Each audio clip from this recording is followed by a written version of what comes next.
Spiderman brand new day का third and final trailer theatres में release कर दिया गया है और यहाँ पर हमें हल्क पहली बार ट्रेलर में बोलते हुए सुनाई दिया है। थॉर रैग्नारॉक के भी कई सारे कनेक्शंस यहाँ पर ऐड किए गए हैं। साथ में मूवी में स्पाइडी हमें लड़कियों के कपड़ों में घूमते हुए देखने को मिलने वाला है। सो गाइस, डिस्कस करने के लिए आज भी हमारे पास बहुत सारी चीजें हैं, तो बिना किसी देरी के let's break it all down. तो शुरुआत करते हैं थॉर रैग्नारॉक से थॉर के स्कूल रेफरेंस के साथ। स्पाइडरमैन होमकमिंग के दौरान स्पाइडरमैन ने थॉर की नकल की थी, जैसे कि वो थॉर के हैमर को पकड़े हुए है। वो हमेशा से ही एवेंजर्स का काफी बड़ा फैन बॉय रहा है, तो इसके काफी हाई चांसेस हैं कि उसे सकार पर हुई थॉर वर्सेस हल्क की इस फाइट के बारे में पता होगा, क्योंकि गाइस ट्रेलर में स्पाइडी के साथ यहाँ पर एग्जैक्टली वही चीज हो रही है जो कि थॉर के साथ थॉर रैग्नारॉक में हुई थी। स्पाइडरमैन वर्सेस हल्क के इस फाइट सीन में, जो कि आई थिंक ब्रूस के ऑफिस के अंदर प्लेस लेने वाला है, स्पाइडी कहता है डॉक्टर बैनर, और यहाँ पर बैनर हल्क में ट्रांसफॉर्म हो चुका है। वो कहता है no Banner, only Hulk.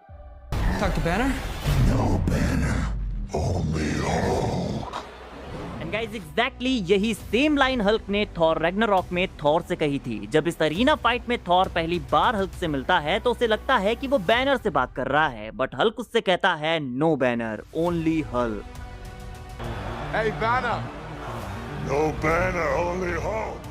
It means कि हल्क ने बैनर को पूरी तरह से अपने कंट्रोल में कर लिया है, इसीलिए वो प्रोफेसर हल्क नहीं बल्कि सैवेज हल्क वाले मोड में वापस आया है। एंड ट्रेलर में स्पाइडी शॉकर के गॉन्टलेट से हल्क के ऊपर एक एनर्जी पंच मारता है, जो कि थॉर रैग्नारॉक से थॉर के इस लाइटनिंग पंच का काफी कूल रेफरेंस है। साथ में आयरन मैन ने भी एज ऑफ अल्ट्रॉन में हल्क बस्टर आर्मर से पंचेस की हेल्प से हल्क को रोकने का ट्राई किया था। तो स्पाइडरमैन को एवेंजर्स के बैटल्स की काफी डीप नॉलेज है। आई मीन फाइट से पहले तो उसने रिसर्च जरूर की होगी कि हल्क को किन किन लोगों ने किस तरीके से रोका है। देन स्पाइडी एंड विलियम मैजिगर का न्यू सीन हमें यहाँ पर देखने को मिला है, जहाँ मैजिगर स्पाइडी से कहता है कि तुम अकेले हो जो इस एबिलिटी को सेंस कर सकते हो, और तुम अकेले इससे इम्यून भी हो। और ये वही एबिलिटी है जो कि ट्रेलर में लोगों के माइंड्स के थ्रू जंप कर रही है। एंड वी ऑल नो कि ये सेडी सिंह का कैरेक्टर जीन ग्रे है। गाइस, स्पाइडी जब अपने एवोल्यूशन के बाद इस वेब कोकून से बाहर आएगा तो उसके डीएनए में हुए चेंजेस उसे इस एबिलिटी से इम्यून करने वाले हैं। हालांकि कॉमिक्स में स्पाइडरमैन जीन ग्रे के टेलीपैथी से इम्यून नहीं होता, बट क्योंकि ये जीन ग्रे का यंग वर्जन है जो अपनी पावर्स का यूज करके अभी फाइट करना सीख रही है, तो उसके लिए स्पाइडरमैन का माइंड कंट्रोल करना अभी मुश्किल है। हल्क यहाँ पर इसका सबसे बड़ा एग्जांपल है। उसने बैनर का माइंड कंट्रोल करके उसे हल्क में तो टर्न कर दिया, बट नाउ वो हल्क के माइंड को कंट्रोल नहीं कर पा रही है।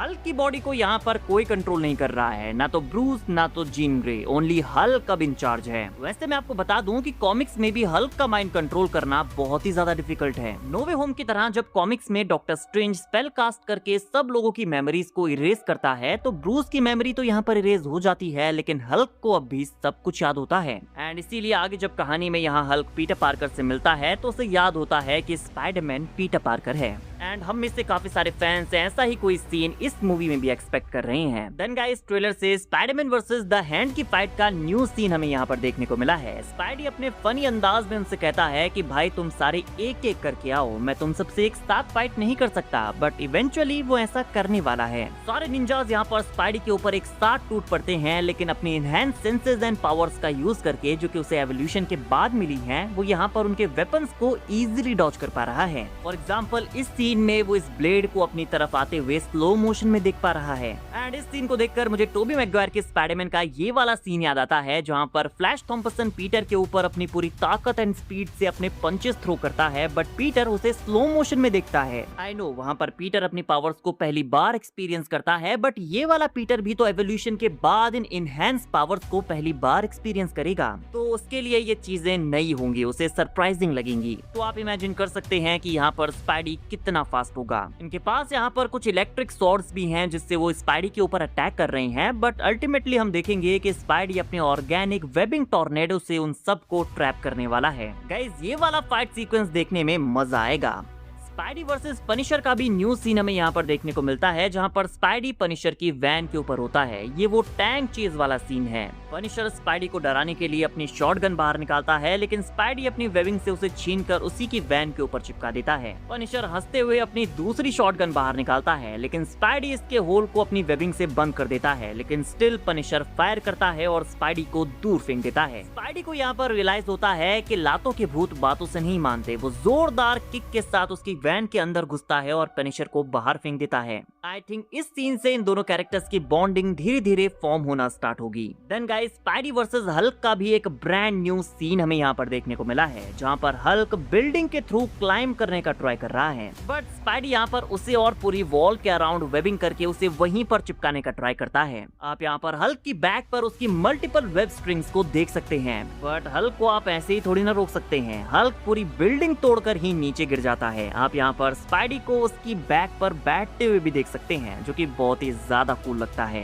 ये सीन जहाँ पर स्पाइडी हल्क की बैक पर बैठा हुआ है कॉमिक पैनल से निकाला हुआ लगता है। एंड इससे भी ज्यादा क्रेजी पार्ट ये है कि हल्क के साथ फाइट करते हुए, उसे अनॉय करते हुए स्पाइडी जोक्स भी मार रहा है। नाउ गाइस अगर आप लोगों को याद होगा तो हमें एंड्रू गारफील्ड की द अमेजिंग स्पाइडरमैन मूवीज में स्पाइडी के कमाल के first person point of view scenes देखने को मिले थे। इन सारे सीन्स को मैं आज भी ऑन लूप देख सकता हूँ। गाइस हमें स्पाइडरमैन ब्रांड न्यू डे में भी स्पाइडी के ये first person point of view scenes देखने को मिलने वाले हैं। Look at this beautiful scene. हालांकि ये बहुत ही छोटी सी क्लिप है, बट आई होप कि हमें मूवी में ऐसे और शॉट्स भी देखने को मिलेंगे। स्विंगिंग सीन्स में उसका ये फर्स्ट पर्सन पीओवी कमाल का लगेगा। नाउ गाइस पीटर पार्कर के अपार्टमेंट का एक सीन हमें यहाँ पर देखने को मिला है, जहाँ पर पीटर ने लड़कियों के कपड़े पहने हुए हैं। पीटर ने यहाँ पर गर्ल्स की टैंक टॉप एंड ये जीन्स पहनी हुई है। अब इस सीन को देखने के बाद फैंस अपनी अलग अलग थ्योरीज बना रहे हैं, बट मेरे अकॉर्डिंग जितना मुझे लगता है तो यहाँ पर हुआ कुछ ऐसा होगा कि पीटर जब अपने वेब ककून से बाहर आया होगा तो उसने देखा होगा कि उसने तो कपड़े ही नहीं पहने हुए हैं, और ऐसी सिचुएशन में उसे अपने आसपास जल्दी में जो भी कपड़े मिलेंगे वो उन्हें ही पहन लेगा। सो आई थिंक ये एक फनी सीन होने वाला है, जहाँ पर वो लड़कियों वाले कपड़े पहनकर स्ट्रीट्स में जाएगा और लोग उसे देखकर उसका मजाक बनाएंगे। हालांकि आज के टाइम में ये एकदम नॉर्मल चीज है, बट स्टिल मुझे लगता है कि ये एक फनी सीन है। एंड गाइस वैसे ये थर्ड एंड फाइनल ट्रेलर वैसे है तो 2 और 2.5 मिनट का, बट यहाँ पर न्यू सीन्स बहुत ही कम है। बेसिकली यहाँ पर हमें एक मोन्टाज देखने को मिला है होम कमिंग से लेकर नो वे होम के एंड तक का, कि पीटर की जर्नी अब तक कैसी रही है। इस फाइनल ट्रेलर में हमें homecoming, far from home and no way home का एक रिकैप देखने को मिला है। न्यू सीन्स यहाँ पर जितने भी थे मैं ऑलरेडी कवर कर चुका हूँ, एंड आई एम ग्लैड कि इस थर्ड ट्रेलर में कोई ऐसे न्यू सीन्स ऐड नहीं किए गए जो कि मूवी को स्पॉइल करें, बिकॉज सोनी ऑलरेडी काफी सारी मूवी स्पॉइल कर चुका है। नाउ आगे के सीन सब हमें सीधे मूवी में देखने को मिलेंगे। नाउ गाइस बात करते हैं एमसीयू के फेज 7 की, बिकॉज फेज 7 की एक्स-मैन रिबूट फिल्म के लिए यहाँ कई सारे एक्टर्स को कंसीडर किया जा रहा है। कुछ दिन पहले हमने न्यूज सुनी थी कि एडम ड्राइवर को एमसीयू में एज मैग्नीटो कास्ट कर लिया गया है, बट नाउ इस न्यू रिपोर्ट के अकॉर्डिंग वो एज अ मैग्नीटो नहीं बल्कि मिस्टर सिनिस्टर कास्ट किए गए हैं। एंड फैंस इस फैसले से काफी खुश हैं, एंड मुझे भी पर्सनली यही लगता है कि मैग्नीटो से ज्यादा वो मिस्टर सिनिस्टर में सूट करेंगे। इसके अलावा न्यूज ये भी आ रही है कि अपने पेनीवाइज के एक्टर बिल स्कार्सगार्ड को भी प्रोफेसर एक्स के रोल के लिए कंसीडर किया जा रहा है। कूपर हॉफमैन को साइक्लॉप्स के रोल के लिए एंड केली स्पेनी को रोक के रोल के लिए देखा जा रहा है, and Hank McCoy aka Beast के रोल के लिए चार्ल्स मेल्टन को देखा जा रहा है। गाइज आपका इन कास्टिंग्स के बारे में क्या कहना है कमेंट करके बताइए। Mutant saga and X Men reboot movie को देखने के लिए आप कितने एक्साइटेड हैं ये भी बताना मत भूलना। बाकी वीडियो अगर अच्छी लगी हो तो वीडियो को लाइक एंड चैनल को सब्सक्राइब करना ना भूलें, बिकॉज ऐसी ही अमेजिंग वीडियोस हम डेली लाते रहते हैं।